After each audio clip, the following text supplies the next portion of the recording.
Pastor, by the way, your focus is awesome. How do you do this thing about focus?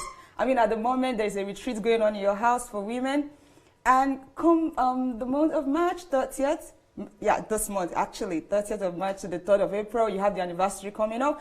And immediately after the anniversary, you have the HMT coming up. How do you do this? Before them, I have several other things. Oh, yes, I know. So, you know, it's just about developing your focus and knowing where you're going. Anybody that knows where he's going, the whole world will give way for him. If you are sure of where you're going and you are focused on it, the whole world will give way for you. Wow. So, yeah, you know, it's not a matter of one day thing. It's something you develop over the years. How do you develop the skill of focus? Concentration. Just concentrate. Force yourself to sit down. I started developing it when I was in the university.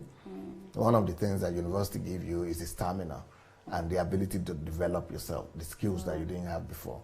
So when I will go to the library, I will force myself to sit down in the library for 6 hours, and I will say, whatever happens, let it happen. I will not go to eat.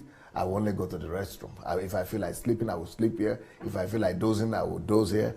Anything, but I will not stand up from this place. So for 6 hours, and I did that for the next 6 years.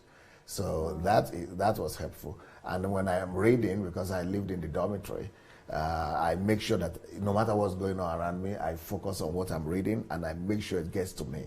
So just practice that, and then with time, things get better, more automatic.